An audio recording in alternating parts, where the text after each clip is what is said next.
বাগেরহাটে গভীর রাতে লাগা আগুনে ৬টি দোকান পুড়ে ছাই।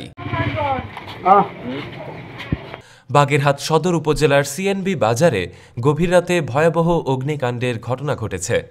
সোমবার আনুমানিক রাত ৩:৩০টার দিকে সিএনবি বাজারের ৬টি দোকান পুড়ে ছাই হয়ে যায়। স্থানীয়দের মাধ্যমে খবর পেয়ে বাগেরহাট ফায়ার সার্ভিসের ২টি ইউনিট ঘটনাস্থলে গিয়ে আগুন নিয়ন্ত্রণে আনতে সক্ষম হয়েছে। ক্ষতিগ্রস্ত ব্যবসায়ীদের ভাষ্যমতে প্রায় অর্ধ কোটি টাকার মালামাল পুড়ে গেছে। আগুন ধরে ছোট ছোট দোকান পুড়ে শেষ হয়ে গেছে। এই ক্ষতি উঠায় ওঠা। বাজার পাহারাদার কমিটির কমান্ডার আলামিন জানান, আব্দুর রহমানের জুতোর দোকান থেকে আগুনের সূত্রপাত হয়েছে। গত রাত্রে অনুমান 3:30টার দিক সিএনবির বাজারের মার্কেটে আগুন লেগে ভয়াবহ ক্ষতিগ্রস্ত হয়ে গেছে।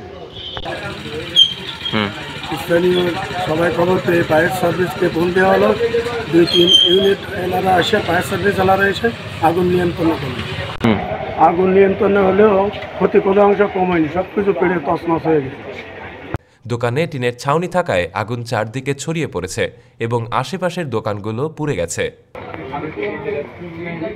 স্থানীয় খান জাহিদ বলেন, গভীর রাতে আগুন লেগে ৬টি দোকান পুড়ে গেছে। ফায়ার সার্ভিসের ২টি ইউনিট এসে দীর্ঘ চেষ্টার ফলে আগুন নিভাতে সক্ষম হয়েছে। আগুন নিয়ন্ত্রণে এলেও ক্ষতি কোনো অংশে কম হয়নি। দোকানের সব মালামাল পুড়ে ছাই হয়ে গেছে। ক্ষতিগ্রস্ত দোকান মালিক মুসা সর্দার বলেন, আগুন লেগে আমাদের ৬ থেকে ৭টি দোকান একেবারে পুড়ে শেষ হয়ে গেছে। আগুন ধরে ছোট ছোট দোকান পুড়ে শেষ হয়ে গেছে। আমাদের যে ক্ষতি হয়েছে এ ক্ষতি পুষিয়ে ওঠার মতো নয়। বাগেরহাটের ফায়ার সার্ভিস ও সিভিল ডিফেন্সের উপসহকারী পরিচালক মোহাম্মদ সাইদুল আলম চৌধুরী বলেন, 999-এর মাধ্যমে খবর পেয়ে বাগেরহাট ফায়ার সার্ভিসের 2টি ইউনিট ঘটনাস্থলে পৌঁছে দীর্ঘ প্রচেষ্টা চালিয়ে আগুন নিয়ন্ত্রণে আনতে সক্ষম হয়েছে।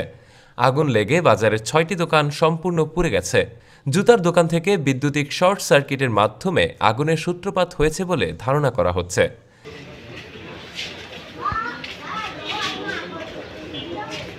ডেস্ক নিউজ, কুমিল্লা ক্রাইম বার্তা, বাগেরহাট।